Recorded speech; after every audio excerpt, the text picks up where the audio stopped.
to CCBC TV's Arts Showcase, a series featuring performances from the campuses of the Community College of Baltimore County. I'm Monica Otal, Professor of Music and Concert Manager at CCBC. Today's Arts Showcase welcomes the return of the Merling Trio. In residence at the School of Music at Western Michigan University, the Merling Trio is recognized as one of today's premier ensembles. Violinist Renata Artman Knific, cellist Bruce Uchimura, and pianist Wiersma Uchimura create a truly international trio, bringing together musicians from Polish, Japanese, and Dutch backgrounds. They have concertized throughout the United States, Canada, and Europe, and released a number of critically acclaimed recordings. They offer a program of diverse compositions from Haydn to Piazzolla. Good afternoon, CCBC, right? We are the Merling Trio from the not-so-fictitious town of Kalamazoo, Michigan, where we all are teachers at Western Michigan University. And this is a funny time of year for the string instruments, because when the weather changes rapidly like this, you know, one day is 70 and then the next day is 50 and windy and stuff like that, the string instruments go kind of crazy. But of course, Susan can never take her piano with her. So, you know, I guess we shouldn't complain about those kinds of minor things. We have an interesting program for you this afternoon, themed at Hungarian flavors, because composers throughout the ages and in the present were quite fascinated with the music of the Gypsies. And the Gypsies were unbelievably good at improvising on their sort of primitive instruments, kind of self-taught, amazingly virtuosic. And I think all the Western stuffy, you know, composers always looked at them going, how did they get so good? And it's quite unbelievable. And also the music was very interesting, mostly improvised. Now in this case we're not improvising today, but it sounds like it at times. So we're going to begin our program with two of the Hungarian dances by Johannes Brahms. And I understand, my research is correct, that these are actually authentic Hungarian dances that Brahms composed originally for two pianos, and then there's orchestra versions, all kinds of versions, but this version Susan found in the Indiana University Library, and it's the only edition that we know that is an arrangement for piano trio. So here are two of them for Brahms' Hungarian dances.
So now we go to the music of Wolfgang Amadeus Mozart.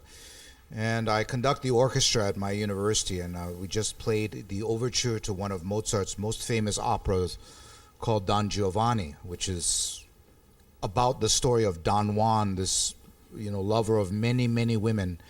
And he...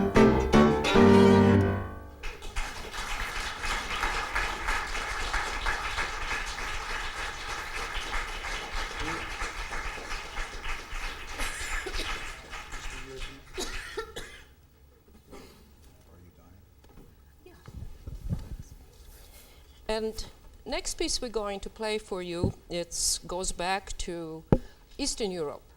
But before, I want to mention something very special about our trio. We've been together as original members for 26 years. So in a world of very ambitious and artists, and sometimes it's very difficult to get along, but from the very beginning we had in mind playing the most wonderful music that ever was written. For usually chamber music is for quartets or piano trios. There's such wealth of great repertoire, so we very much enjoyed our journey.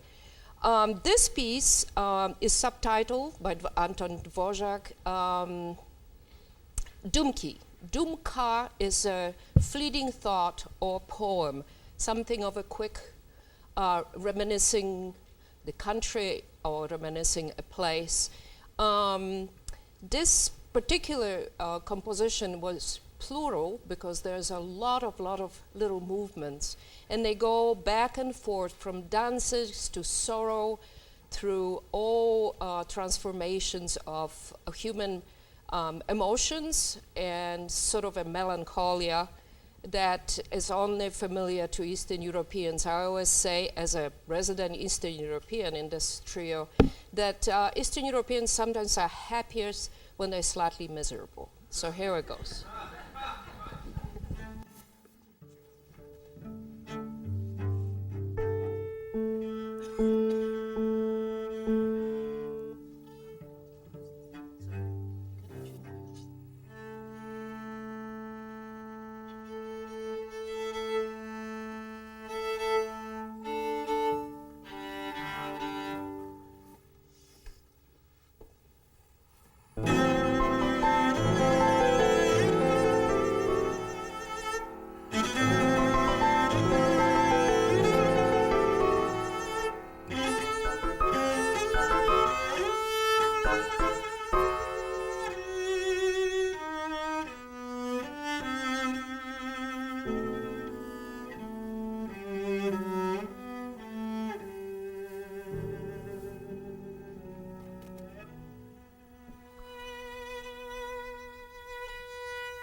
We're going to change the order of the next two works listed on your program. So instead of playing the Piazzolla next, we're going to play the Haydn Gypsy Rondo, which is listed last in your program.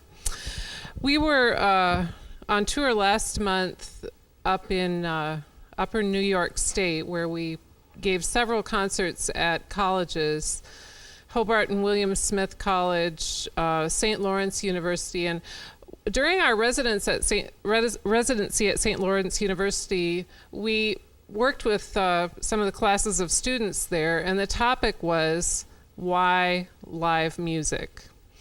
Now, I assume maybe that some of you talk about issues like this in some of your courses as well. We had a really interesting and informative exchange with the students, because really in these days, when one can have access to whatever performances one wants immediately on YouTube or via recordings,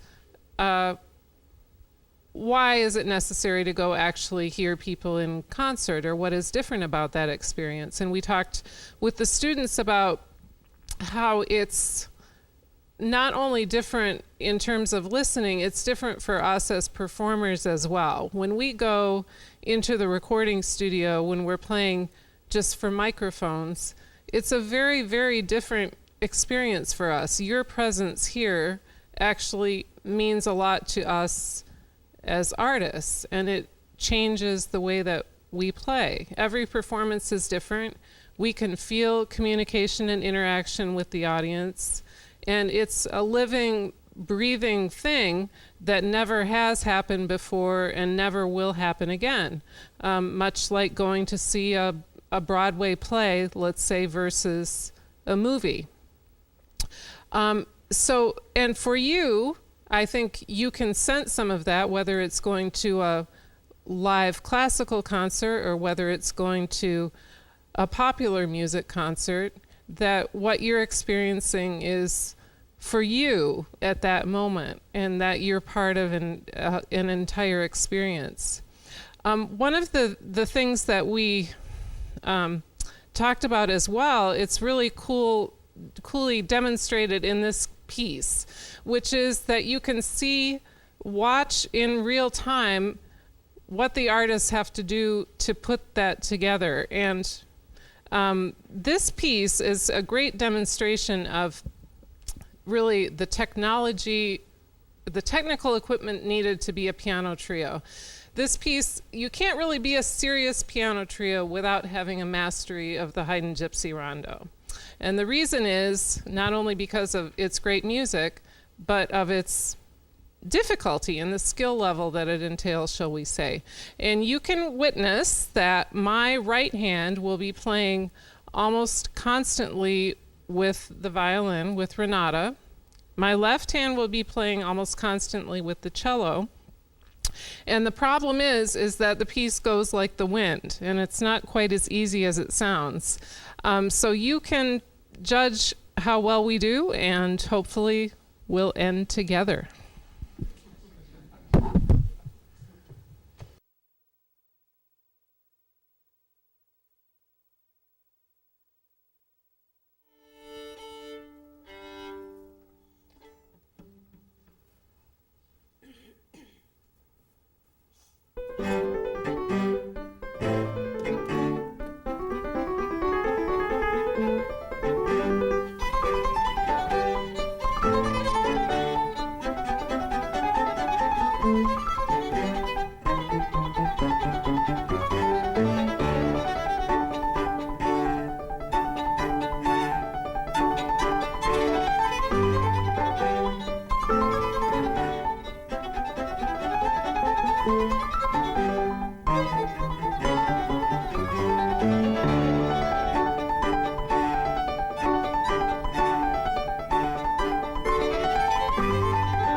Well, we're going to play one of our probably most favorite works to perform by Astor Piazzolla. Astor Piazzolla was jazz musician. He played bandoneon, kind of like accordion, German version of accordion, smaller. And he improvised. He had his band playing tangos all over. And we are very lucky because his cellist managed to put down and make arrangements for, you know, you probably heard a lot of tangos being played for solo violin, solo cello, and this is there's very special arrangements of for piano trio.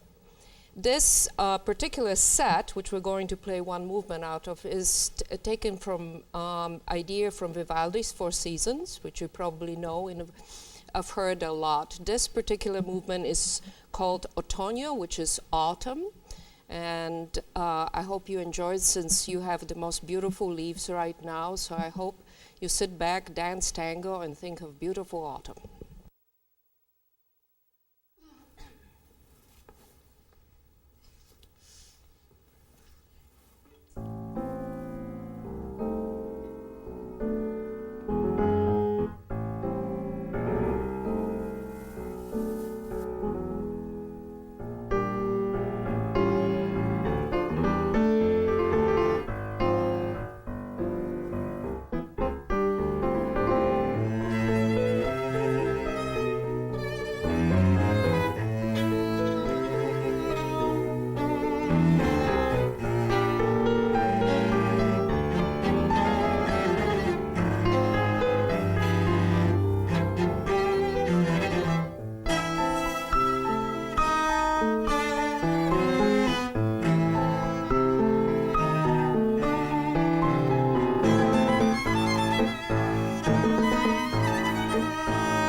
I hope you enjoyed this inspirational performance by the Merling Trio.